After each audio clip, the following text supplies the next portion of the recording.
ng bayan, maasahan anumang panahon.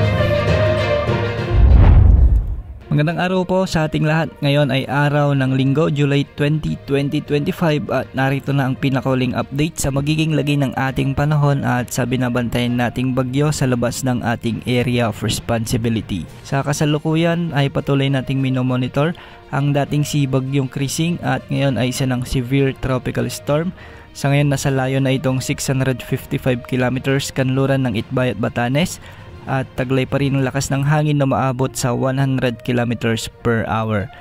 Kumikilos ito ng 30 km per hour na may pagbugsong 125 km per hour. Sa ngayon, wala na itong direktang epekto sa anumang bahagi ng ating bansa at papalapit na ito sa may southern part ng China. Ngayong araw nga ay habagat o southwest monsoon na lamang ang weather system na nakakaapekto ngayon sa malaking bahagi ng ating bansa. Nagdadala ito ngayon ng mga malalakas hanggang sa matitinding pag-ulan sa Pangasinan, Zambales, Bataan, Cavite, Batangas at Occidental Mindoro.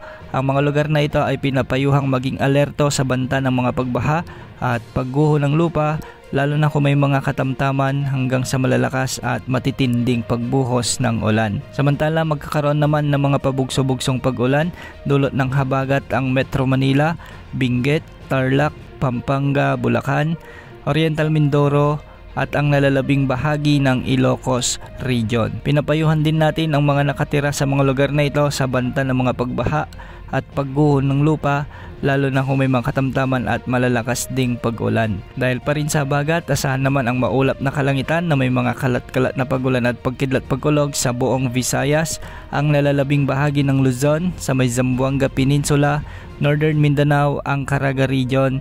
At dahil nga ito, posible rin ang banta ng mga pagbaha at pagguho ng lupa kung may mga umiiral na katamtaman at minsan ay malalakas na pag-ulan. Para naman sa nalalabing bahagi ng Mindanao ay magiging bagyang maulap hanggang sa maulap ang mga kalangitan na may mga isolated rain showers and thunderstorms. Dulot pa rin ito ng umiiral na southwest monsoon, kaya posible pa rin ang banta ng mga pagbaha at pagguho ng lupa kung may mga umiiral na severe thunderstorms. Sa ngayon ay matataas na pag-alon pa rin ang inaasahan sa mga karagatang sakop ng northern at western sections ng Luzon at posibleng umabot mula 2.8 hanggang 4 meters. Para naman sa nalalabing baybay ng Luzon ay posible ang mga pag-alon hanggang 2.8 meters at sa mga baybay naman ng Visayas at Mindanao ay posible rin ang mga pag-alon mula 1.2 hanggang 2.5 meters. Samantala, posible pang magtagal ang pag-iral ng habagat sa ating bansa